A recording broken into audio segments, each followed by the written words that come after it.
Hello students, welcome to Maths Mera Junoon and today we have come to the second lecture of Basics of Mathematics जो कि बहुत ही basic है, बहुत ही important है और बहुत ही सरप्राइजिंग भी है. So let us do it, let us continue it. इसमें सबसे पहले जो हम करेंगे, पहला अगर पॉइंट लेते हैं तो पहला पॉइंट ये है कि अगर मान लें मैं लिखता हूँ x स्क्वायर इक्वल टू 16, ऐसा अगर लिखते हैं तो इसका मतलब क्या हुआ. इसको एग्जैक्टली जनरल तौर पे लोग x इक्वल टू 4 लिख देते हैं, जो कि गलत है, क्योंकि इसको ऐसे समझना है x square minus 16 equal to 0, x plus 4, x minus 4 equal to 0, so x equal to minus 4 plus 4. इसके दो आंसर्स होंगे. अब जब ये दो आंसर्स होंगे तो जब ऐसी बात होती है ना, इसमें अगर कहीं ना कहीं ये वैल्यू लिखी है 36 तो इसका आंसर भी लोग क्या लिख देते हैं प्लस माइनस 6, जो कि गलत है, क्योंकि इसके सामने जो साइन लगा हुआ है, जो इसके सामने साइन लगा हुआ है वो माइनस नहीं है. यानी जो आंसर देगा वो माइनस नहीं देगा, ये आंसर हमेशा क्या देगा प्लस 6, यानी पॉजिटिव आंसर देगा. ये हमेशा पॉजिटिव आंसर देगा. तो फिर इसके अलावा हम ये भी बात किए थे, कॉम्प्लेक्स नंबर की बात आने लगी थी, जैसे कि कहीं ना कहीं मैं ऐसे लिख रहा हूँ -4, अगर मैं ऐसा लिख रहा हूँ और मैं ऐसे लिख रहा हूँ 4, तो हम ये जानते हैं कि यार इसका आंसर 2 होगा. ठीक है, तो इसका आंसर क्या होगा -2. नहीं, -2 नहीं हो पा रहा है. क्यों? क्योंकि यार -2 का अगर आप स्क्वायर करोगे तो ये 2 है, तो कहीं ना कहीं इसका मतलब क्या है, अगर ये 2 आंसर आया तो 2 का स्क्वायर करने पे 4 आ रहा है कि नहीं. तो अगर ये -4 है, ये -4 है, तो किसी न किसी वैल्यू का स्क्वायर करने पे आ रहा होगा, वही तो इसका आंसर होगा. तो वैल्यू क्या हो सकती है, तो 2 तो हो नहीं सकती. -2 देखा जाए तो -2 देखते हैं, तो -2 में -2 का अगर गुणा करो तो ये तो आ रहा है 4. तो इसका मतलब -2 आंसर तो नहीं हो सकता. फिर कौन सा आंसर हो सकता, फिर कौन सा आंसर हो सकता है. तो फिर कहीं ना कहीं इसी बात को लेके परेशानी आई कि अगर कहीं ना कहीं रूट के अंदर -9 लिख दिया गया तो इसका आंसर क्या है, इसका आंसर क्या है. तो इसका आंसर जानने के लिए हम तो ये जानते थे कि रूट के अंदर अगर 9 लिखा है तो ये कहीं ना कहीं 3 होगा, 3 होगा इसका आंसर. क्यों? क्योंकि 3 का जब हम स्क्वायर करेंगे तो हमें 9 मिलता है, होता है कि नहीं. तो कहने का मतलब कि कोई ना कोई यहाँ पे वैल्यू होनी चाहिए ना, जिसका स्क्वायर करें तो हमें -9 मिल जाए. कोई ना कोई वैल्यू तो होना चाहिए जिसका स्क्वायर करें तो -9 मिल जाए. यहाँ भी कोई ना कोई ऐसी वैल्यू मिले जिसका स्क्वायर करें तो -4 मिल जाए. तो यार हमें ये सोचना है कि अगर कहीं ना कहीं यहाँ पे -9 और -4 लिखा है तो कहीं ना कहीं हमने ये देखा कि 2 का स्क्वायर करते हैं तो 4 आ जाता है, इसीलिए इसका आंसर 2 हो गया. 3 का स्क्वायर करते हैं तो 9 आ जाता है, इसीलिए इसका आंसर 3 हुआ. लेकिन -4 किसका स्क्वायर है, किसका स्क्वायर है -4. तो हमने कहीं ना कहीं देखना शुरू किया कि यार माइनस आना चाहिए सामने. तो हमने देखा कि 2 का स्क्वायर करते हैं तो क्या होगा 2 × 2 दैट इज 4, और -2 का स्क्वायर करते हैं तो क्या होगा -2 × -2 दैट इज अगेन 4. तो इसका मतलब ये है कि यार जितने रियल नंबर्स हैं are real numbers if squared, हर रियल नंबर का स्क्वायर कर रहे हैं गिव्स पॉजिटिव वैल्यू. ये तो पॉजिटिव वैल्यू देता है, ऐसा हमने देखा. तो यार रियल नंबर कहीं ना कहीं पहले माना जाता है कि रियल नंबर यार परफेक्ट नंबर है, इसमें सारे नंबर आते हैं. लेकिन कहीं ना कहीं सारे रियल नंबर को हमने डाल के देखा तो -4 आया ही नहीं. तो फिर बोला गया कि यार गणित में कुछ कमी है, गणित में कुछ कमी है, इसको हमें सॉल्व करने के तरीके निकालने पड़ेंगे. तो इसको इन्होंने क्या करा, इसको ऐसे कर दिया कि अगर 4 है तो इसे -1 × 4 कर दिया. अब 4 का रूट तो निकलता है दैट इज 2 बाहर आ गया और -1 अंदर आ गया. क्योंकि हर बार यही प्रॉब्लम खड़ा कर रहा था. क्यों? क्योंकि यहाँ पे अगर मैं -9 लिखता हूँ तो उसमें भी यही हुआ कि -1 × 9, 9 का रूट करने पे 3 आ गया और -1 अंदर रह गया. जब भी कहीं कि रूट के अंदर माइनस आता था तो ये प्रॉब्लम हमेशा खड़ी होने लगी, ये प्रॉब्लम हमेशा आने लगी। और कहीं न कहीं रियल नंबर के पास कोई डेफिनेशन नहीं था, क्योंकि हमें कोई ऐसा रियल नंबर मिल ही नहीं रहा था, ऐसा कोई रियल नंबर हमें मिल ही नहीं रहा था जो कि ये प्रॉब्लम सॉल्व करे। ऐसा कोई रियल नंबर था ही नहीं जिसका स्क्वायर करे तो ये आ जाए। तो फिर कहीं ना कहीं ये फंडा अपनाने पर काम बन गया, क्योंकि इसका आप स्क्वायर करोगे तो ये आ जाएगा, इसका स्क्वायर करोगे तो -9 आ जाएगा। तो ये आंसर में था। लेकिन इसके लिए करे क्या ऐसे, तो इसके लिए नई गणित बनी, -1 का जो रूट था उसे i लिख दिया गया, उसे i लिख दिया गया। और यहाँ भी -1 का जो रूट है उसे क्या लिख दिया गया, i, है ना। इसका मतलब कि अगर आप 2i का स्क्वायर करोगे तो 2 का स्क्वायर तो 4 हो जाएगा और i का स्क्वायर -1 होता है, तो आंसर क्या हो गया, -4। ऐसा हुआ करता था। और इस कंसेप्ट से जो है इस नंबर को i इसलिए लिखा जाता है क्योंकि ये इमेजिनरी नंबर को दिखाता है। तो इसके बाद से इमेजिनरी नंबर का कंसेप्ट आ गया, इसके बाद से इमेजिनरी नंबर का कंसेप्ट आ गया। ये बात थी, ठीक है, ये बात मेन थी। तो पॉइंट क्या था कि अगर हम रियल नंबर की बात कर रहे हैं, है ना, if we are talking about real number, if we talk about real number, क्यों, क्योंकि मैथ में मैक्सिमम रियल नंबर की बात करेंगे। कॉम्प्लेक्स नंबर कॉम्प्लेक्स होता ही है, हम पहले रियल नंबर को समझ लें क्योंकि उसमें बहुत सारी कमियां होती हैं।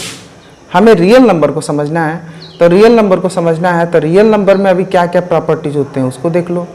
तो अगर हम रियल नंबर की बात कर रहे हैं और रूट के अंदर कोई नेगेटिव वैल्यू है, कोई नेगेटिव वैल्यू है ना, तो ऐसे केस में इसका जो आंसर है वो पॉसिबल नहीं है, इसका आंसर पॉसिबल नहीं है। जैसे कि यहाँ पे देखो -9 रूट है, रूट के अंदर है, तो -9 का आंसर 3 आई, तो हमने कॉम्प्लेक्स नंबर के टर्म में लिख दिया, हमने इमेजिनरी नंबर के टर्म में लिख दिया। लेकिन अगर रियल नंबर की बात करेंगे तो रूट के अंदर माइनस वैल्यू आ जाए तो कोई भी ऐसा रियल नंबर नहीं है जो इसका आंसर होगा, कोई भी ऐसा रियल नंबर नहीं है जिसका ये आंसर होगा। तो फिर ऐसे केस में क्या करेंगे, तो फिर ऐसे केस में कहेंगे कि भाई ये तो पॉसिबल नहीं है। तो अगर हम ऐसा कहते हैं कि ये पॉसिबल नहीं है, ऐसा कोई रियल नंबर पॉसिबल नहीं है जिसको सॉल्व करने पे वैल्यू नेगेटिव में है, जिसका स्क्वायर करने पे वैल्यू नेगेटिव में है, ऐसा कोई रियल नंबर नहीं है। तो फिर इससे ये बात तय हुआ कि अगर रूट के अंदर कोई भी नेगेटिव वैल्यू है, रूट के अंदर जो वैल्यू होनी चाहिए, मतलब रूट के अंदर जो भी fx है, fx मतलब कोई फंक्शन है ना, रूट के अंदर कोई भी फंक्शन है तो वो जो फंक्शन होना चाहिए, या रूट के अंदर मैं लेता हूँ x, अगर रूट के अंदर x है तो x के साथ ये रूल होना चाहिए, x should be greater than equal to 0, इसके साथ ये रूल होना चाहिए, x should be greater than equal to 0, ये 0 से कम नहीं होना चाहिए, ये नेगेटिव नहीं होना चाहिए, ये बात एकदम ध्यान रखिएगा। It should not be negative और लेस देन 0, क्योंकि इसके अंदर नेगेटिव में इतनी प्रॉब्लम तो आप देख ही चुके हो, नेगेटिव होते ही ये इमेजिनरी नंबर बन जाता है। हम बात कर रहे हैं रियल नंबर का, यानी पॉइंट है there is no solution when it is negative. तो सोल्यूशन वाली बात करें तो सोल्यूशन क्या है कि अगर रूट के अंदर कोई चीज़ रखी है तो आप ध्यान दो कि कहीं न कहीं रियल सोल्यूशन चाहिए, तो इस बात का ध्यान रखो कि इसके अंदर रखी हुई वैल्यू पॉजिटिव हो। और पॉजिटिव को लिखने के लिए हम क्या लिखते हैं, ग्रेटर देन 0, और 0 भी इसमें शामिल हो सकता है क्योंकि 0 का रूट क्या होता है, 0। ये बात आपको समझ में आ गई होगी। यानी अगर मैं इतना सारा करने के बाद ये बात मैं लिखूं कि x स्क्वायर इक्वल टू 16 दिया है तो x की वैल्यू +4 और -4 दोनों होगी। दूसरी चीज़, अगर रूट 16 दिया है तो इसकी वैल्यू केवल 4 होगी, पॉजिटिव वैल्यू होगी। और दूसरी चीज़, अगर इसके अंदर कोई x वैल्यू है तो इसका कंडीशन होना चाहिए कि x should be greater than equal to 0, ये कंडीशन होना चाहिए, है ना। ये बात पहले हम लिख सकते हैं। तो इसके अंदर कोई fx भी है, fx मतलब कोई फंक्शन, यानी आप समझो जैसे कि चलो fx इक्वल टू x² + 1, ऐसा कुछ फंक्शन लिखते हैं। तो अगर fx लिखा हो, यानी मतलब x लिखा है fx लिखा है, तो fx की भी कंडीशन क्या होगी, it should be greater than equal to 0। तो ये माइंड करने वाली बात है ना। तो कहीं ना कहीं एक सवाल करते हैं और कुछ बेसिक से भी हम शुरुआत करते हैं। बहुत सारी चीज़ें हमें समझनी है कि अगर मान लें इसमें एक्स स्क्वायर माइनस 16 रखा है, ठीक है, एक्स स्क्वायर माइनस 16 रखा है, तो एक्स स्क्वायर माइनस 16 रखा है, तो ये कंडीशन क्या होगी, x square minus 16 will be greater than equal to 0। ये आपको समझ में आना चाहिए, है ना। ये ग्रेटर देन इक्वल टू 0 होगा, ये बात आपको तुरंत समझ में आना चाहिए। अगर मान लो यहाँ पे, है ना, 5x³ प्लस 7 रखा है, तो ये ध्यान रखो कि 5x³ plus 7 should be greater than equal to 0। Mind it, इन बातों का हमें ध्यान रखना है ना। ये कंडीशन का ध्यान रखना है। इसका कारण मैंने समझा दिया आपको।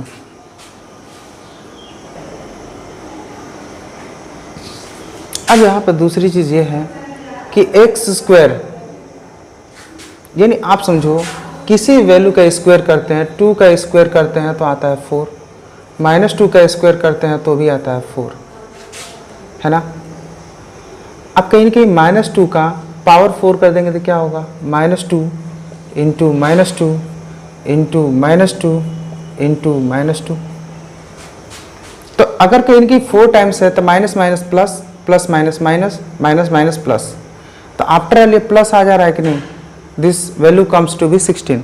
तो पॉइंट ये है कि अगर कहीं ना कहीं नेगेटिव वैल्यू भी है, अगर नेगेटिव वैल्यू भी है लेकिन उसका पावर इवन रहे, when the power is even, यहाँ पे देखो इसका पावर क्या है, इवन है, ये भी पावर देखो क्या है, इवन है। तो अगर कहीं ना कहीं पावर इवन है, पावर इवन है, तो वैल्यू में अगर नेगेटिव भी सामने रहेगी तो सॉल्व होकर पॉजिटिव हो जाएगी। यानी कहने का मतलब कोई नंबर है x, उसका पावर क्या है, इवन। कोई नंबर है x, उसका पावर क्या है, even. Even number, even number मतलब हो सकता है वो या तो 2 हो सकता है, या वो तो 4 हो सकता है, या वो 10 हो सकता है, 10, या क्या हो सकता है, वो 100 हो सकता है। तो 100 क्या है, एक इवन नंबर है कि नहीं।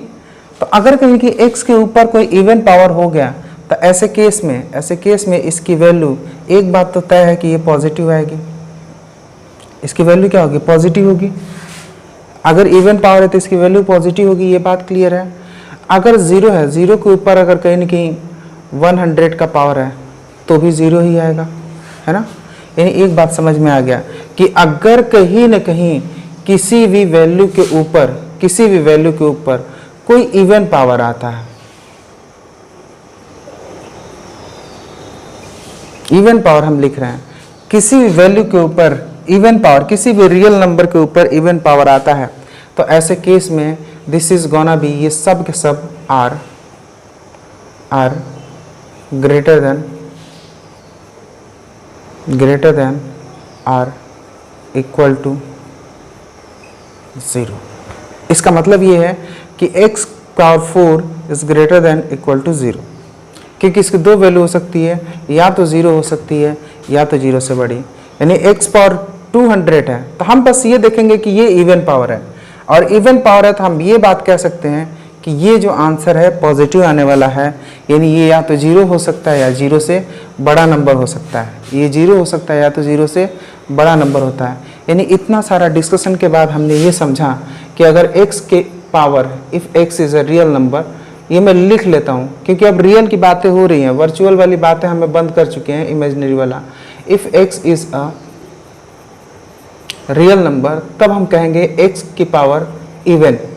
अगर x की पावर इवन नंबर है then it is gonna be positive, it is gonna be positive. या हम ये कह सकते हैं it is greater than equal to 0। This is the second point, very important point, कि अगर x की पावर इवन है तो it is always greater than equal to 0। x की पावर इवन होने का मतलब समझ गया, 2, 400, मतलब वो वैल्यू जो 2 से पूरी डिवाइड हो जाए उसे हम इवन नंबर कहते हैं। ये बात आपको समझ में आ गया होगा। अगर किसी एक्सपोनेंशियल वैल्यू की बात करें, जैसे 2 पावर x का मतलब पावर कुछ भी हो, है ना, 3 पावर x, 9 पावर x, अगर ऐसा क्या है एक्सपोनेंशियल वैल्यू है तो किसी का कितना भी पावर हो जाए, जैसे देखो 9 का पावर 0 होगा तो कितना आएगा 1, और यही 9 का पावर अगर -1 होगा तो 1/9 हो जाएगा। अगर 9 का पावर -2 होगा तो 1/9 का स्क्वायर हो जाएगा। ये रूल आपको समझाएं, यानी 1/81 हो जाएगा। ठीक है, तो कहीं ना कहीं आप ऐसा समझो कि 9 का पावर कुछ भी बने 9 का पावर कुछ भी बनेगा, वैल्यू कुछ न कुछ आएगी, वैल्यू कुछ न कुछ आएगी। तो कहने का मतलब x की वैल्यू कुछ भी हो, x की वैल्यू कुछ भी हो, कुछ भी सोच लो, x की वैल्यू कुछ भी सोच लो, कुछ भी नेगेटिव वैल्यू सोच लो, लेकिन हर कंडीशन में इसकी कोई ना कोई वैल्यू आएगी जो कि 0 नहीं होगी, जो कि 0 नहीं होगी।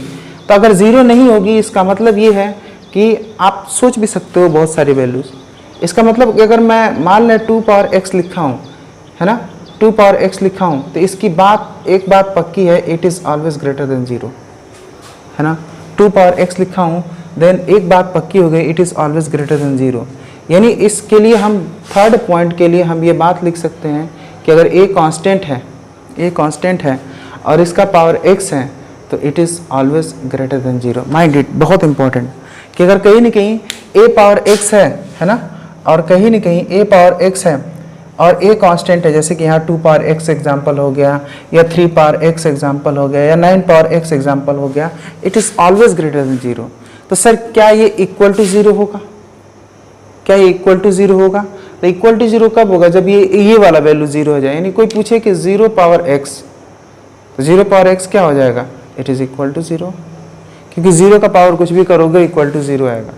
लेकिन अगर यहाँ पे नॉन ज़ीरो वैल्यू है, अगर यहाँ पे नॉन ज़ीरो वैल्यू है, तो हमेशा इसकी वैल्यू क्या आएगी? पॉजिटिव आएगी। हमेशा इसकी वैल्यू क्या आएगी? पॉजिटिव आएगी।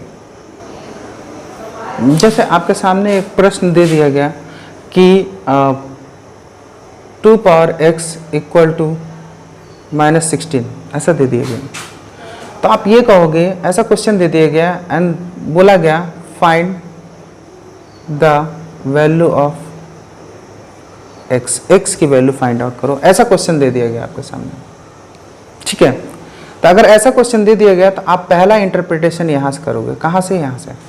ये इंटरप्रिटेशन ये कह रहा है कि अगर ये एक्सपोनेंशियल वैल्यू है, ये क्या है? एक्सपोनेंशियल वैल्यू है, और इसकी खासियत होती है कि exponential value is always greater then 0, है ना, ऑलवेज ग्रेटर देन 0।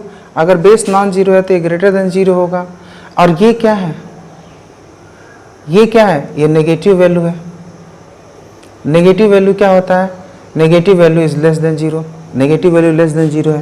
तो अगर ये हमेशा ग्रेटर देन 0 होगा और ये लेस देन 0 है, तो क्या ये कभी इसके बराबर हो पाएगा? तो भाई ये हमेशा जब 0 से बड़ा है और ये 0 से छोटा है तो ये कभी नहीं मिल पाएंगे एक दूसरे, कभी एक दूसरे के बराबर नहीं हो सकते। यानी ऐसा कोई भी x नहीं मिलने वाला है कि ये दोनों वैल्यू बराबर हो जाए। क्यों? क्योंकि ये बात पक्की है, ये बात पक्की होगी कि ये जो पार्ट है दिस इज ऑलवेज पॉजिटिव, और ये पार्ट है ये क्या है? नेगेटिव। तो ऑलवेज पॉजिटिव कभी नेगेटिव हो सकता है? नहीं, ये बराबर कभी नहीं हो सकता नेगेटिव के। तो हम कहेंगे कि no value of x is possible, no value of x is possible. x की ऐसी कोई भी वैल्यू पॉसिबल नहीं है। अच्छा, कौन सी वैल्यू? नो रियल वैल्यू कह सकते हो ऑफ x इज पॉसिबल। ठीक है, सारा हम रियल नंबर के अधीन ही बातें कर रहे हैं, है ना। तो ये बात आपको समझ में आ गई होगी। अब कहीं ना कहीं चौथी बात इसके साथ हम कंप्लीट कर दें कि अगर मान रहे हैं कि कोई वैल्यू है x, कुछ भी x वैल्यू है, इसके आगे हमने ऐसा लगा दिया, तो हमने कहा कि यार अगर -2 है, इसका मॉड लगाते हो तो ये क्या हो जाता है? +2 हो जाता है। और 2 है, इसके आगे मॉड लगाते हो तो भी ये +2 हो जाता है। मतलब ये क्या हो रहा है? It is giving a positive value, ये हमेशा पॉजिटिव वैल्यू दे रहा है। यानी ये भी जो वैल्यू होगी, ये जो वैल्यू होगी, it will be a positive value, it can be greater then और इक्वल टू 0। तो ये भी एक पॉजिटिव वैल्यू होगी, है ना। तो कहीं ना कहीं बहुत सारी चीज़ें हम एक साथ सीख चुके हैं। चारों पॉइंट को एक साथ लिखते हैं। अब आपके पास ऐसा सवाल दिया है कि √x plus mod y plus z square equal to 0, then find the value of x, y and z। इसकी वैल्यू फाइंड आउट करो। तो कैसे फाइंड आउट करेंगे? तो तो हमने जो भी प्रॉपर्टी सीखी है उसका यूज़ करते हैं। आप सोच सकते हो अगर ऐसा सवाल है तो कैसे होगा। तो हमने प्रॉपर्टी सीखी थी, ये सीखा था कि अगर रूट एक्स है दिस इज पॉजिटिव वैल्यू, ठीक है। अगर मॉड वाई है this is again positive value, हमने ये सीखा था। और जेड स्क्वायर है this is again positive value, ये हमने सीखा था। अभी 4 पॉइंट में हमने यही चीज़ सीखा है कि सब पॉजिटिव वैल्यू है। तो यार आप सोचो कि अगर मान लो 5 है और एक -5 है, -3 है और एक -2 है, तो ये जुड़ के 0 हो सकते हैं, है ना। यानी एक पॉजिटिव वैल्यू है और एक नेगेटिव वैल्यू है, तो ये जुड़ के 0 हो सकते हैं। लेकिन सारी की सारी पॉजिटिव वैल्यू है, मान लें 2 + 2 + 2, ये कभी भी 0 नहीं होंगे। अगर सारी की सारी पॉजिटिव नॉन जीरो वैल्यू को जोड़ोगे तो कभी 0 हो सकता है? नहीं। अगर मैं ऐसा लिखूं 4 -2 -2, तो ये 0 हो सकता है क्योंकि यहाँ पे नेगेटिव वैल्यू आ गई है। लेकिन ये बात पक्की है कि सब पॉजिटिव है, तो सब पॉजिटिव है तो 0 कब होगा? तो सब पॉजिटिव 0 तभी होगा जब सारी की सारी वैल्यू 0 होंगे, तभी 0 हो सकता है। क्योंकि एक वैल्यू भी अगर 1 हो गई तो आंसर आ जाएगा 1, 0 नहीं आएगा। यानी सारी पॉजिटिव वैल्यू है तो इसका मतलब सारी पॉजिटिव वैल्यू का सम अगर 0 है तो इसका मतलब ये सारी की सारी वैल्यू 0 है, तभी ये पॉसिबल है, तभी ये पॉसिबल है, नहीं तो पॉसिबल नहीं है। इसका मतलब क्या हुआ? ये लॉजिक क्या बताता है? ये लॉजिक ये बताता है ना, कि इसमें हमने ये सीखा इफ सम ऑफ अगर कहीं ना कहीं इनका सम है ना 0 है, तो इसका मतलब ये कह सकते हैं कि कहीं ना कहीं root x will be equal to 0, mod y will be equal to 0 and z square will be equal to 0। तो रूट एक्स 0 है, इसका मतलब x की वैल्यू 0 होगी, मॉड वाई 0 है यानी y की वैल्यू 0 होगी, और जेड स्क्वायर 0 है यानी z की वैल्यू 0 होगी। तो आंसर क्या हो गया? 0 0 0। या आंसर तो ये आ गया भाई, आंसर तो ऐसा आ गया। तो इस बात को समझो, प्रॉपर्टी बेस्ड क्वेश्चन है।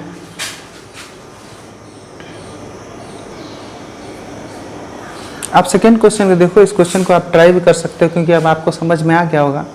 पॉज करिए और ट्राई करिए इसे, जस्ट राइट। ओके, मैं स्टार्ट करता हूँ। यहाँ पे देखो, अब कहीं ना कहीं यहाँ पे दिया हुआ है, तो यार एक बात तो आपको समझ में आ गई होगी कि ये रूट में वैल्यू है, ये रूट में वैल्यू है, तो कहीं ना कहीं root x plus 1 is positive value, फिर x प्लस 2 इज का स्क्वायर जो है ये क्या है? पॉजिटिव वैल्यू, ये भी पॉजिटिव वैल्यू दे रहा है, लेकिन दोनों का सम क्या है? 0 दे रहा है। दोनों का सम क्या है? 0 दे रहा है। तो भाई दोनों का सम अगर 0 दे रहा है, इसका मतलब हो ना हो ये वैल्यू 0 होंगी तो ही ये पॉसिबल है। इसका मतलब root x plus 1 is equal to 0 या x प्लस 2 का स्क्वायर इक्वल टू 0। तो भाई कहने का मतलब ये वैल्यू 0 तभी होगी जब x प्लस 1 की वैल्यू 0 होगी, क्योंकि अंदर की वैल्यू 0 होगी तभी तो रूट 0 आएगा। और ये 0 कब होगा? जब x प्लस 2 की वैल्यू 0 होगी। तो इससे क्या निष्कर्ष निकला? इससे निष्कर्ष निकला x की वैल्यू -1 आएगी। तो इससे क्या निष्कर्ष निकाला? x की वैल्यू -2 आएगी, ये निष्कर्ष निकला। लेकिन पॉइंट क्या है कि x की वैल्यू -1 भी आ गई और उसी की वैल्यू -2 भी आ गई, उसी की वैल्यू -2 भी आ गई। क्या अब ये दोनों प्लस हो रहा है? इसमें अगर x की वैल्यू 1 रखोगे तो यहाँ भी 1 रखना पड़ेगा, x की वैल्यू यहाँ 2 रखोगे तो यहाँ भी 2 रखना पड़ेगा, है ना। तो करके देखते हैं, हम इसमें वैल्यू डालते हैं और देखते हैं क्या ऐसा होता है। तो x की वैल्यू 1 रखते हैं, रूट 1 प्लस 1, और फिर यहाँ पे 1 रखते हैं 1 प्लस 2 का स्क्वायर। तो रूट 1 प्लस 1 रूट 2 हो गया, और 1 प्लस 2 यानी 3 का स्क्वायर यानी 9 हो गया। तो कहीं ना कहीं यहाँ देखो प्लस करने पे 0 तो नहीं आ रहा है, तो भाई ये सोल्यूशन तो गड़बड़ है। 1 वाला 2 वाला सोल्यूशन देख लेते हैं, हो सकता है 2 वाला सोल्यूशन करेक्ट हो जाए। तो x equal to -2, sorry wait, यहाँ पहले देखते हैं, है ना, कि हम कहीं ना कहीं सोल्यूशन को चेक करते हैं। यहाँ पे पुट x इक्वल टू -1, तो यहाँ पे रखते हैं x की जगह पर -1 प्लस 1, और यहाँ x की जगह पर -1 प्लस 2 का स्क्वायर, ठीक है। इसे सॉल्व करेंगे तो 0 प्लस ये 1 होगा, 1 का स्क्वायर 1 हो जाएगा। तो कहने का मतलब x इक्वल टू -1 तो नहीं होगा। फिर क्या है, अब कहने की पुट x इक्वल टू -2, -2 आपने पुट किया, ठीक है। तो यहाँ पे देखो -2 + 1, पहले वाले में -2 + 1 पुट कर लिया, फिर दूसरे वाले में आ गए तो यहाँ क्या हो गया -2, सॉरी ये स्क्वायर है, -2 + 2 का स्क्वायर, ऐसा किया आपने। ऐसा जो ही किया तो कहीं ना कहीं ये हो गया क्या -1, जो कि इमेजिनरी वैल्यू है, और यहाँ पे आते हैं तो ये तो 0 हो गया। लेकिन तब भी आंसर क्या आएगा, √-1, मतलब जो भी हो आंसर ऐसा आया। अगर आंसर ऐसा आ गया तो कहीं ना कहीं 0 तो नहीं ना आया, और 0 नहीं आया तो ये वैल्यू भी गलत है। यानी कहने का मतलब जो 2 आंसर निकाले थे वो सही नहीं है, जो 2 आंसर निकाले थे वो सही नहीं है, वो करेक्ट नहीं है। तो करेक्ट नहीं है तो फिर x की वैल्यू क्या होगी, तो जो हमने निकाला था अगर वो चीज़ करेक्ट नहीं है तो x की वैल्यू क्या होगी, there will be no value of x।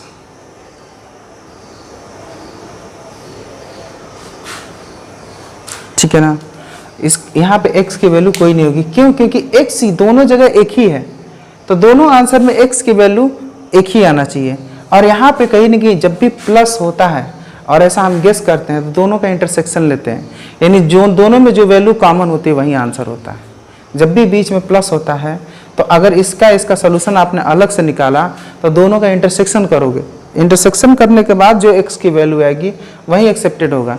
Intersection का मतलब कॉमन, तो इन दोनों में कॉमन वैल्यू क्या है, कोई कॉमन नहीं है, दोनों अलग अलग वैल्यू है, तो ऐसे केस में हम नो वैल्यू लिख देंगे। लेकिन फिर भी मैंने सॉल्व किया, इस वैल्यू को पुट करा इक्वेशन में, और इक्वेशन में पुट करके दिखाया कि भैया ये 0 नहीं दे रहे हैं। पहले -1 हमने पुट किया, ठीक है, -1 पुट किया तो भी 0 नहीं आया, और -2 पुट किया तो भी 0 नहीं आया। इसका मतलब जो सोल्यूशन आपने निकाला है वो सोल्यूशन गलत है, इसका मतलब x की कोई वैल्यू नहीं है। ये बात समझ में आपको आ गई होगी।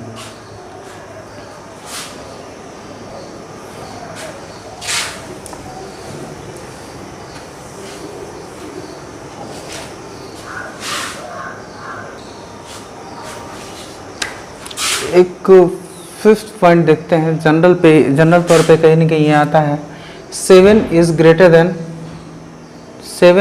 देन 2, ये करेक्ट है, आप जानते हो। अगर मैं यहाँ लिखूँ 7 इज इक्वल टू 2 तो ये गलत है, आप जानते हो। लेकिन अगर मैं लिखूँ 7 is greater than or equal to 2 तो क्या ये सही है, ये सही है गलत? जनरल तौर पर लोग इसे गलत कर देते हैं, क्योंकि सॉरी ये तो ग्रेटर देन है तो सही है। मैं ऐसा लिखता हूँ कि 3 is greater than equal to 3, क्या ये सही है? जब ऐसा केस आता है तो लोग फटाफट सोचते हैं कि यार 3 के बराबर है, ग्रेटर देन वाला चिन्ह लगाया गलत है। नहीं, ये गलत नहीं है। यहाँ पे इसका मतलब भी आपको समझ में आना चाहिए। Greater than or equal to, यानी या तो ग्रेटर या तो इक्वल। यहाँ पे क्या है, इक्वल वाला पार्ट सही है, यानी ये चीज़ सही है। या तो ग्रेटर या तो इक्वल यहाँ पे होना चाहिए, है ना। तो कहने का मतलब 3 is greater than equal to 3 लिखा है, तो ये बात क्या है, करेक्ट है। Greater than or equal to 3, this is or, यानी या तो ग्रेटर होगा या तो इक्वल होगा। इक्वल हो गया, बात सही, ग्रेटर होगा, बात सही। तो कहने का मतलब ये है कि अगर मैं यहाँ पे लिखता हूँ 7 is greater than equal to 3 तो ये बात भी सही है। 3 is greater than equal to 3 ये बात भी सही है। क्यों? क्योंकि यहाँ में इक्वल होगा, यहाँ पे ग्रेटर होगा। तो ये बात आपको समझ में आनी चाहिए। आप जब 10th में पढ़ते थे तो आपको एक सवाल पूछा जाता था क्वाड्रेटिक इक्वेशन में, ऐसा ग्राफ बनता था, इसको x लिख देता था, इसको y, और ऐसे ग्राफ बना देता था। जब ऐसा ग्राफ बनता था इस तरह से, और फिर पूछा जाता था इसके जीरोस कितने हैं, जीरोस, नंबर ऑफ जीरोस कितने हैं, तो आप काउंट करते थे 1 2 3, नंबर ऑफ जीरोस 3 होंगे, आप ऐसे काउंट करते थे। अगर कहीं ना कहीं आपको ऐसा ग्राफ बना के दे दिया जाता था तो पूछा जाता था नंबर ऑफ जीरोस कितने होंगे, तो आप काउंट करते थे 1 2 3 4, नंबर ऑफ जीरोस 4 है। यार कहीं ना कहीं नंबर ऑफ जीरोस आप ऐसे काउंट करते थे, है ना, नंबर ऑफ जीरोस काउंट करते थे। उसी का नाम बाद में जाकर रूट पड़ा, उसी को हम रूट कहने लगे। कैसे रूट कहने लगे?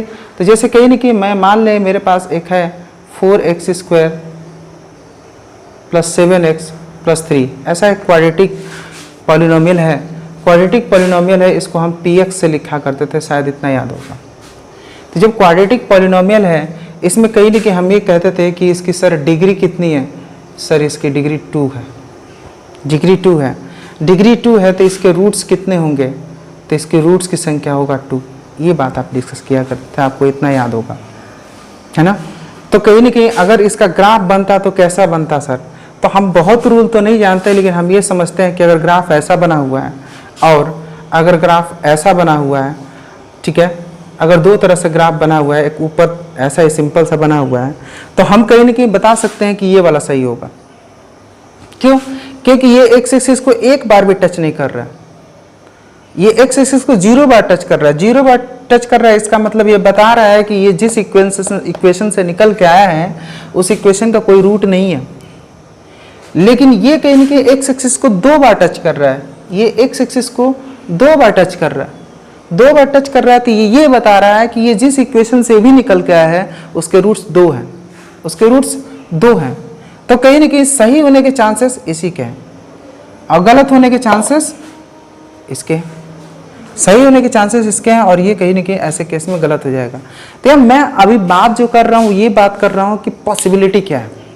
हम पॉसिबिलिटी, हम एग्जैक्ट ग्राफ नहीं बना रहे हैं, हम पॉसिबिलिटी पहले समझ रहे हैं, फिर ग्राफ तो बन ही जाएगा। तो पॉसिबिलिटी को थोड़ा सा आगे बढ़ाते हैं।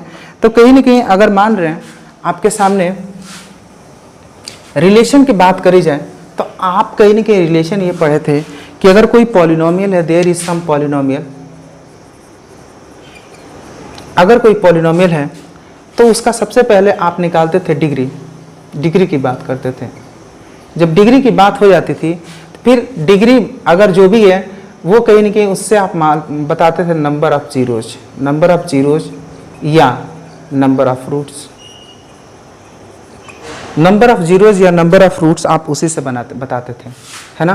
तो कहीं ना कहीं मैं ऐसे इसका मतलब ये है कि अगर कहीं ना कहीं एक सवाल है ना, अगर एक सवाल है ax² + bx + c, एक ऐसा पॉलिनोमियल है इक्वल टू 0 लिखा है सपोज, ऐसे केस में ये पूछा जाता था, ऐसे केस में ये पूछा जाता था कि ये जो पॉलिनोमियल है अगर कहीं ना कहीं इसे फंक्शन मानते हैं तो आप इसके बारे में कुछ बातें बताओ क्या।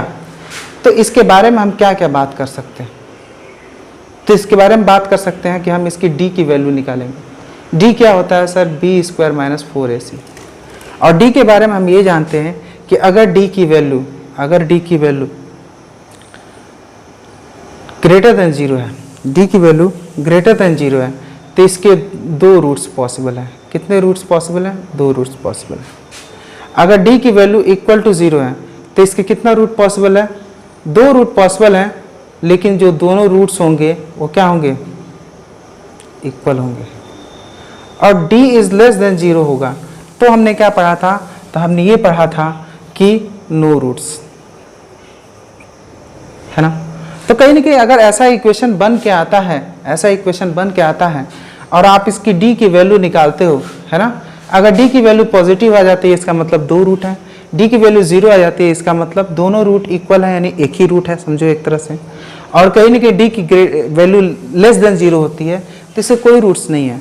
तो हमने कहा यार मैं एक ग्राफ बनाता हूँ, ग्राफ, ऐसे ग्राफ मैं बनाता हूँ और आप बताओ कौन सा ग्राफ किसका है। अगर कहीं कि ये कंडीशन A है, ये कंडीशन B है और ये कंडीशन C है, तो इस ग्राफ के बारे में आप कुछ बताओ। इस ग्राफ के बारे में आप कुछ कह सकते हो क्या? ये टच करते हुए जा रहा है, ठीक है। इस ग्राफ के बारे में आप कुछ कह सकते हो क्या?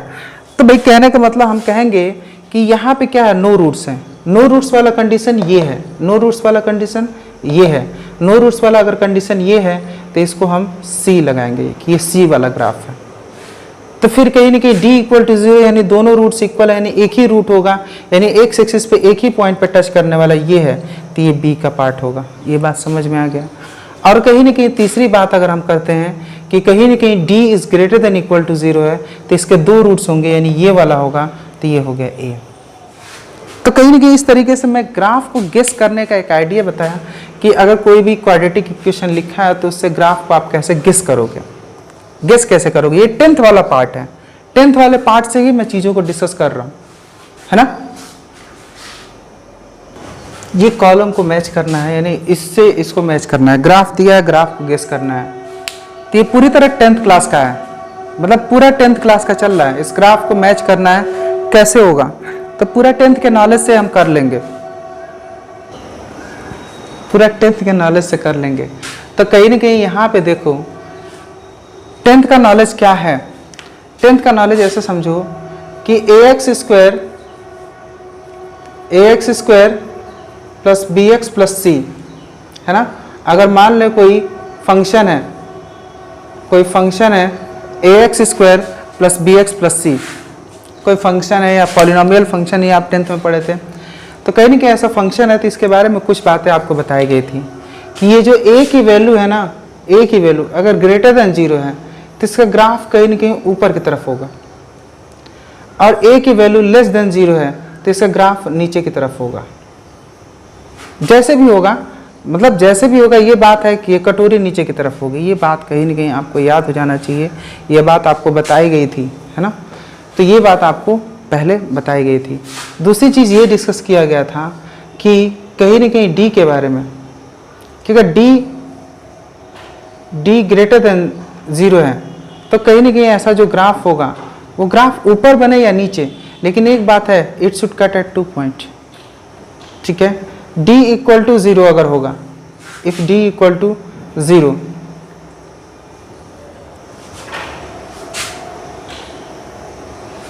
अगर d इक्वल टू 0 होगा तो ये भी बात पक्की है कि ऊपर हो या नीचे ये एक पॉइंट पर टच करेगा। फिर कहीं ना कहीं d लेस देन 0 होगा तो कहीं ना कहीं कोई रूट ही नहीं होता, तो किसी भी पॉइंट पर टच नहीं करेगा। यही बात हुई थी, यानी एक्स एक्सिस के किसी भी पॉइंट पे ग्राफ टच करे, ये इस बात पे डिपेंड करता है कि इसका जो इक्वेशन है उसके रूट्स कितने हैं। अगर एक पॉइंट पे टच कर रहे हैं यानी उसका एक रूट है, 2 पॉइंट पे टच कर रहे हैं यानी उसके 2 रूट्स हैं, और एक भी पॉइंट पे टच नहीं कर रहा है इसका मतलब उसके एक भी रूट्स नहीं है। क्वाड्रेटिक इक्वेशन है तो उसकी जो d की वैल्यू अगर लेस देन 0 है, जब लेस देन 0 होता है तो कोई रूट्स नहीं निकलते हैं, तो ऐसे केस में इसका ग्राफ कुछ ऐसे बनेगा जो एक्स एक्सिस को टच नहीं कर रहा होगा। ये वही चीज़ है जो कि आप 10th में पढ़ चुके हो, उसी को हम रिवाइज कर रहे हैं और उसी कंसेप्ट के आधार पर हम इसको सॉल्व करेंगे। तो आप कहीं ना कहीं इस चीज़ को नोट डाउन कर सकते हो पहले, ताकि कहीं ना कहीं आपको इससे हेल्प मिले कि किस तरह से ये चीज़ सॉल्व हो रही है।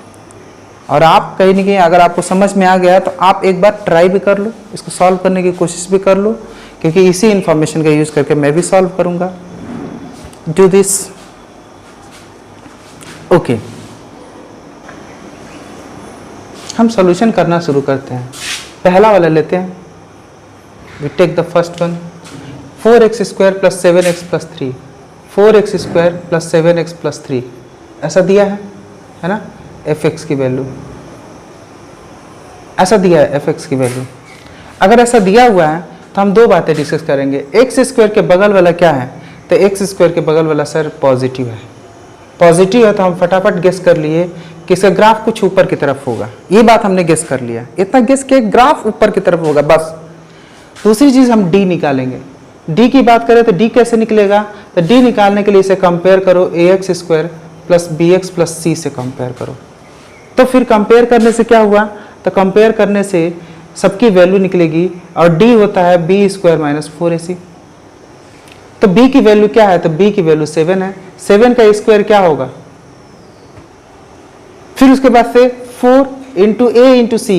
ए की वैल्यू कितनी है, a की वैल्यू 4 है और c की वैल्यू क्या है 3 है। तो 49 एंड 4 4 जा 16 3 जा 48 and that is equal to 1। तो d की वैल्यू 1 आ गई। d की वैल्यू 1 आ गई तो अब d के बारे में क्या कह सकते हो, तो सर यहाँ d ग्रेटर देन 0 है। d क्या है, ग्रेटर देन 0 है। तो हमने कहा था कि जब ग्रेटर देन 0 होगा तो 2 पॉइंट पे कट करेगा। तो देखो इस ग्राफ में 2 पॉइंट पे कट कर ही रहा है, ऐसा ग्राफ ही बन गया है। तो कहीं ना कहीं इस चीज़ के लिए ये ग्राफ सही है, इसके लिए ये ग्राफ सही है। तो चलो यहाँ पे देखते हैं ऐसा ग्राफ कहाँ है। तो ये तो नीचे है तो ये तो नहीं होगा, ये ऊपर है और 2 पॉइंट पे कट कर रहा है तो ये ऐसा ही ग्राफ दिख रहा है, यानी पहले का आंसर बी होगा। तो मैं लिखता हूँ 1 का आंसर क्या होगा, बी। ये बात समझ में आपको आ गई होगी। अब कहीं ना कहीं ये बात समझ में आ गई, दो ही चीज़ हमने चेक किया। अब अगली चीज़ के लिए अगली चीज़ हम चेक करते हैं। Okay, do it now. Let us come to the second part.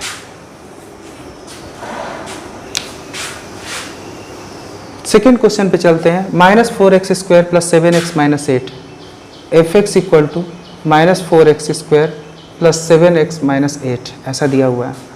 तो फिर यहाँ पे कहीं ना कहीं दो बातें चेक करेंगे। पहले x² का कोफिशिएंट देखो, ये क्या है, नेगेटिव। ये क्या है, नेगेटिव। तो ये बात पक्की हो गई कि जो भी ग्राफ बनेगा वो नीचे की तरफ बनेगा, ये पहली बात पक्की हो गई। अब कहीं नहीं कितने पॉइंट पर कट करेगा ये कैसे हम पक्का करना होगा, तो इसके लिए दूसरा तरीका अपनाना पड़ेगा।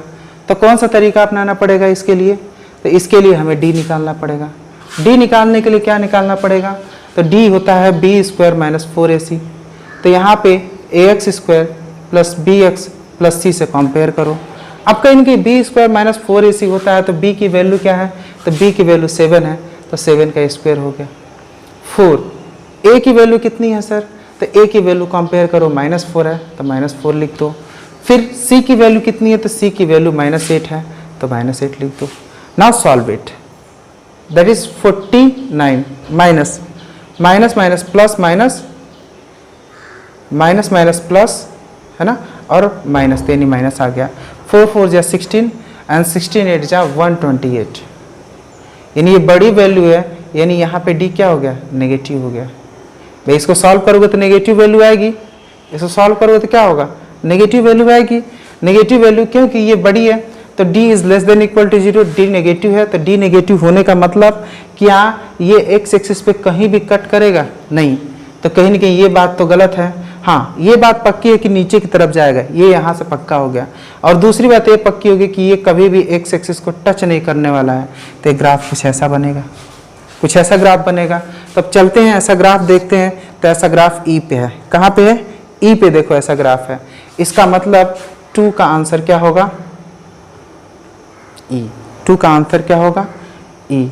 आपको ये बात समझ में आ जानी चाहिए, 2 का आंसर ई होगा। इसे नोट डाउन कर सकते हो ज़रूरत के हिसाब से। क्लियर है, दो ही चीज़ें मैं चेक कर रहा हूँ और हर बार यही करने वाला हूँ। अब यहाँ पे देखो, यहाँ x² के बगल में क्या है, 1 है। x² के बगल में क्या है, 1, यानी पॉजिटिव वैल्यू है। कौन सी वैल्यू है, पॉजिटिव वैल्यू है। अगर पॉजिटिव वैल्यू है तो ग्राफ जो भी बनेगा वो क्या होगा, ऊपर की तरफ जाएगा। ये बात पक्की हो गई, ग्राफ जो भी बनेगा वो ऊपर की तरफ जाएगा।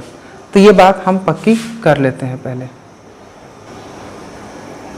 जो भी ग्राफ बनेगा वो कहीं ना कहीं ऊपर की तरफ जाएगा। जब ये बात पक्की हो गई, चलो ये ठीक है, एक इंफॉर्मेशन मिल गया। अब हमें इसे कंपेयर करना है, तो कंपेयर किससे करना है, ax² + bx + c। तो यार इसमें तो x केवल है ही नहीं, तो फिर इसको समझो यार।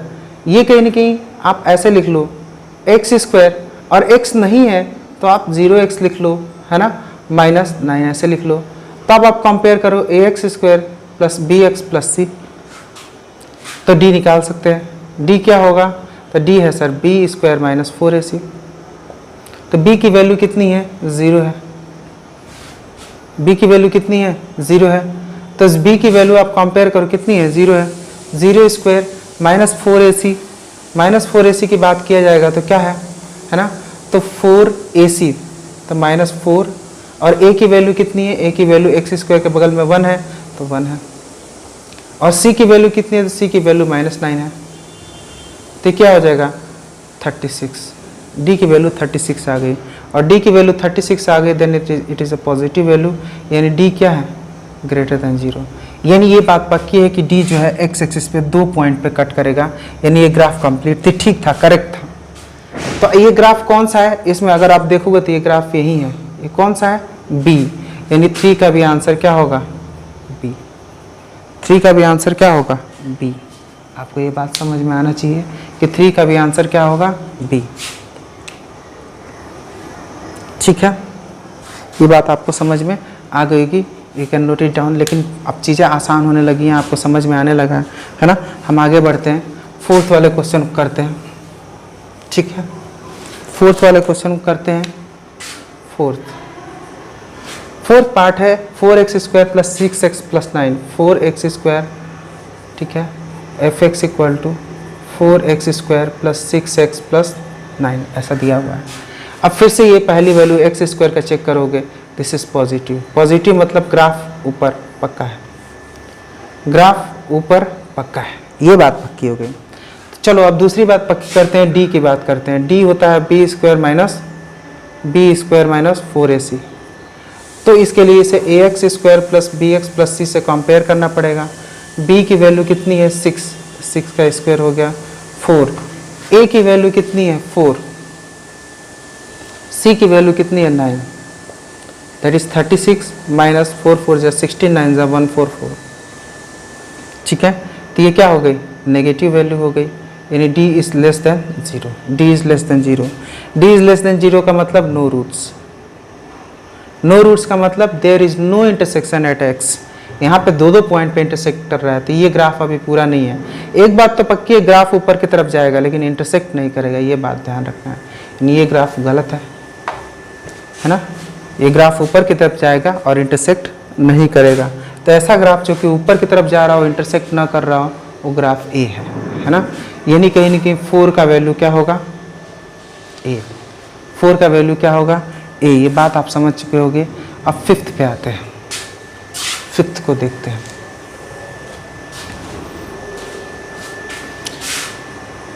फिफ्थ को देखते हैं, तो फिफ्थ क्या है, fx = -4x² + 6x + 3 ऐसा है fx की वैल्यू। तो यहाँ पे पहली वैल्यू देखो, x² के बगल वाला a है और a is less than equal to 0, यानी ये क्या है, नेगेटिव है। नेगेटिव है मतलब इससे जो ग्राफ बनेगा वो जैसा भी बने नीचे की तरफ बनेगा, ठीक है। ये सारा हम क्वाड्रेटिक का डिस्कशन कर रहे हैं, तो कहीं ना कहीं ये बात जब हमें क्लियर हो गई नीचे की तरफ बनेगा, तो कहीं ना कहीं दूसरी चीज़ हम चेक करेंगे डी। डी क्या होता है, b² - 4ac, b² - 4ac। और यहाँ पे क्या है, ax² + bx + c, ठीक है। अब कंपेयर करेंगे तो b की वैल्यू कितनी है 6, ठीक है, 6 का स्क्वायर कर लो। 4ac, 4a की वैल्यू कितनी है -4 और c की वैल्यू कितनी है 3, तो 36 और 4 चौको 16 3 48, दैट इज 48। प्लस करेंगे, this is gonna be positive value. हमें तो बस इसी से मतलब है कि ये पॉजिटिव वैल्यू होगा, पॉजिटिव वैल्यू। पॉजिटिव वैल्यू अगर हो गया तो इसका मतलब क्या हुआ, इसका मतलब ये हो गया d is greater then 0। Positive value का मतलब यही होता है, d इज ग्रेटर देन 0, इसका मतलब 2 पॉइंट पे कट करेगा। 2 पॉइंट पे कट तो किया ही है, इसमें तो कोई प्रॉब्लम ही नहीं है। तो नीचे की तरफ होगा, यहाँ से पक्का हो गया, 2 पॉइंट पे कट करेगा, यहाँ से पक्का हो गया। यानी अगर फिफ्थ का आंसर देखा जाए तो नीचे की तरफ 2 पॉइंट पे कट करने वाला d है ना। तो फिफ्थ का आंसर d हो गया। इस तरीके से ये क्वेश्चन सॉल्व हुआ और आपको कहीं ना कहीं कुछ बातें ज़रूर समझा गया जिसको हम एक साथ अब लिख सकते हैं, ठीक है। इसको जनरल तौर पे हम कुछ पॉइंट लिख सकते हैं जिसे अब आप समझ लोगे, है ना। Do it. यानी छठा पॉइंट में मैं ये बात आप फटाफट जोड़ सकता हूँ, जिसको अब आप एक्सेप्ट भी कर लोगे कि अगर मान लें कोई फंक्शन है ax² + bx + c, उसमें अगर a की वैल्यू ग्रेटर देन 0 है तो उसका जो ग्राफ आएगा ऊपर की तरफ आएगा, और a की वैल्यू लेस देन 0 है तो उसका जो ग्राफ बनेगा वो नीचे की तरफ बनेगा। ये बात आपने सीखा। दूसरा ये सीखा कि अगर d ग्रेटर देन 0 है तो उस ग्राफ में ऊपर बने या नीचे, वो ग्राफ ऊपर बने या नीचे 2 पॉइंट पे कट करेगा। ये बात आपने सीखा। अगर d कहीं ना कहीं इक्वल टू 0 है तो आपने ये सीखा कि वो ग्राफ ऊपर बने या नीचे टच करते हुए जाएगा, it will go bye touching. फिर आपने ये सीखा कि अगर d लेस देन 0 होगा तो ग्राफ ऊपर बने या नीचे, ये कभी टच नहीं करेगा। क्यों? क्योंकि कोई इसका आंसर नहीं निकलता, इसलिए कभी टच नहीं करेगा। तो इस तरह कहीं ना कहीं 6th पॉइंट आपको अच्छे से समझ में आ गया होगा और ये बातें आप डिसाइड कर सकते हो। लेकिन मुझे जिस बात से मतलब है वो ये है कि अगर मैं इन सारी बातों में, है ना, इन सारी बातों में मैं ऐसा करता हूँ कि अगर a ग्रेटर देन 0 हो गया और d लेस देन 0 हो गया, तो इसका मतलब क्या हुआ? तो a ग्रेटर देन 0 हो गया, इसका मतलब ये है, यहाँ कर लेते हैं, a ग्रेटर देन 0 हो गया, इसका मतलब क्या है? तो इसका मतलब ये है कि ग्राफ ऊपर की तरफ बनेगा। d लेस देन 0 हो गया, इसका मतलब ग्राफ x को कभी टच नहीं करेगा, यानी ग्राफ पूरा ऊपर बनेगा।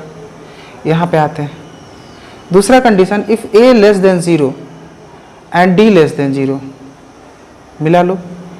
a लेस देन 0 होने का मतलब ग्राफ नीचे की तरफ बनेगा, और अभी भी d लेस देन 0 है, इसका मतलब क्या हुआ कि ग्राफ x एक्सिस को टच नहीं करेगा, क्योंकि d लेस देन 0 का मतलब क्या होता है? No roots. नो रूट्स मतलब no touch to x axis. No roots यानी x एक्सिस को नो टच, है ना, यानी कहीं ना कहीं ये नीचे की तरफ रहेगा। अच्छा, इसका एक और मतलब हम निकालते हैं, है ना, इसका एक और मतलब निकालते हैं कि अगर ये ऊपर की तरफ रहेगा, अगर ये नीचे नहीं है तो इसकी वैल्यू नेगेटिव नहीं आएगी। भाई x पे ही वैल्यू देखी जाती है, सॉरी y पे वैल्यू देखी जाती है, तो नीचे की तरफ तो कुछ है ही नहीं, केवल ऊपर की तरफ ग्राफ दिख रहा है। तो y क्या होता है? ये y एक्सिस पे ऊपर की तरफ ग्राफ केवल दिख रहा है, यानी वैल्यू क्या होगी? Always positive. ये वैल्यू क्या होगी? Always positive. और इसके बारे में बात करें तो ये हमेशा y में नीचे की तरफ आ रही है, हमेशा y में नीचे की तरफ आ रही है, तो इसका वैल्यू क्या होगा? Always negative. ये बात आपको समझ में आ जाना चाहिए, ग्राफ के साथ साथ ये बात समझ में आना चाहिए। अब इतनी सारी बातें आप नोट डाउन कर सकते हो, लॉजिक मैंने एक एक करके समझाया आपको, है ना, जिसमें कि कहीं ना कहीं इसको मैं डिवाइड कर देता हूँ और आप ध्यान से देख सकते हो कि ये लॉजिक और ये लॉजिक मिला के हमने ये लिखा। आप बहुत सारी चीज़ें लिख सकते हो, इन दोनों को मिलाकर बहुत सारी चीज़ें लिख सकते हो। अगर आप ये जानते हो तो इन दोनों को चेक करने के बाद ये गेस कर सकते हो कि इस क्वाड्रेटिक इक्वेशन का, इस क्वाड्रेटिक पॉलिनोमियल का ग्राफ लगभग किस तरह का होगा। मान लें ये पॉइंट आपको नहीं मालूम है, लेकिन कोई बात नहीं, लेकिन ये तो बता सकते हो ग्राफ लगभग ऐसा होगा, ग्राफ लगभग ऑलवेज पॉजिटिव ऑलवेज नेगेटिव। अगर ये बात मालूम चल गई तो बहुत सारा इंफॉर्मेशन निकल गया। भाई ये दोनों कंडीशन है तो हमने ये निष्कर्ष निकल गया कि ग्राफ या तो पॉजिटिव होगा, अगर ये निकल गया तो ग्राफ नेगेटिव होगा, ये हमेशा नेगेटिव होगा, ये हो गया तो हमेशा पॉजिटिव हो गया। ये बात हमारे दिमाग में आ गई, ये बात हम समझ गए तुरंत, है ना।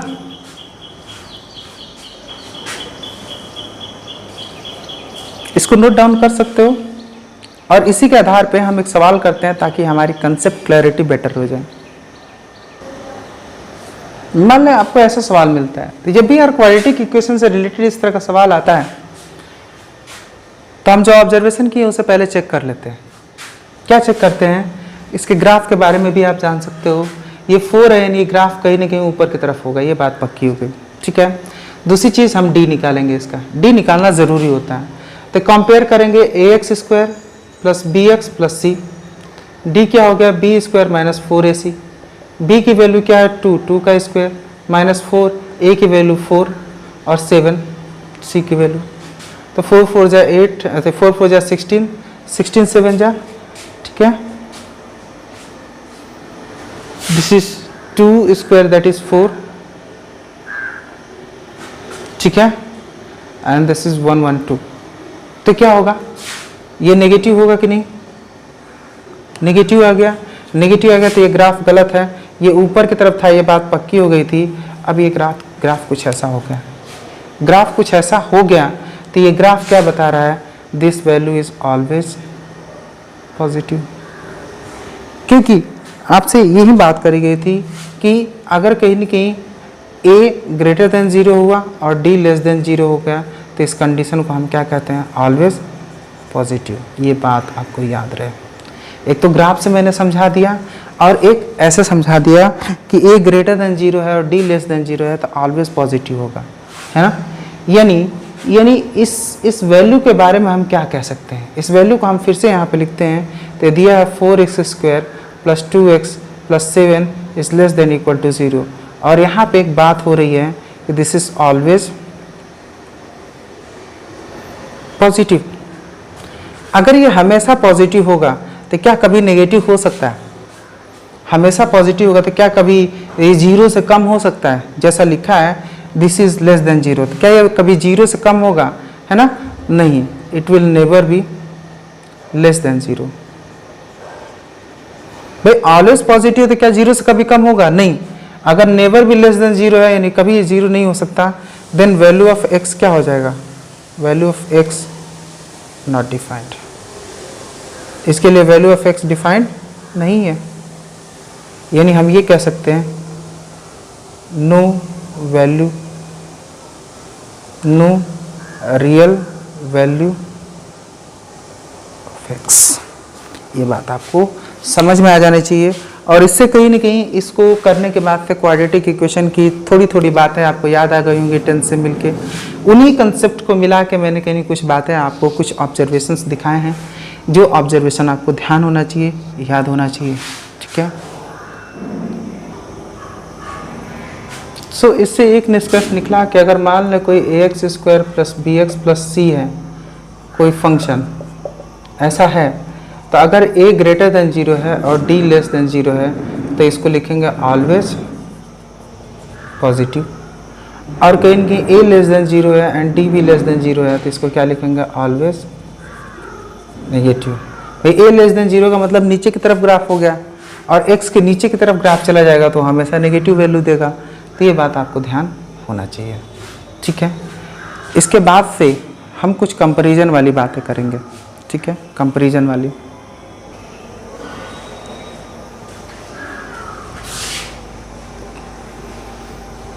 अब हम बात करेंगे कंपैरिजन का।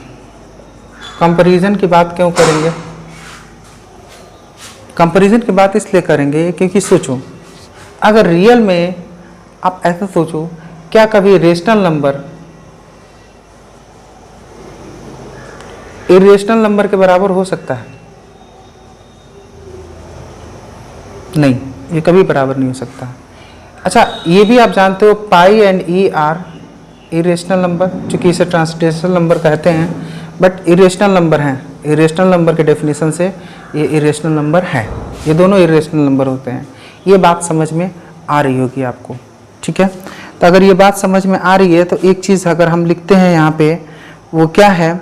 हम यहाँ पे लिखते हैं कि x⁴y = 1, मैंने ऐसा लिख दिया, ये = 7, ऐसा लिख दिया कुछ सवाल, है ना। फाइंड x एंड y, ऐसा सवाल दे दिया।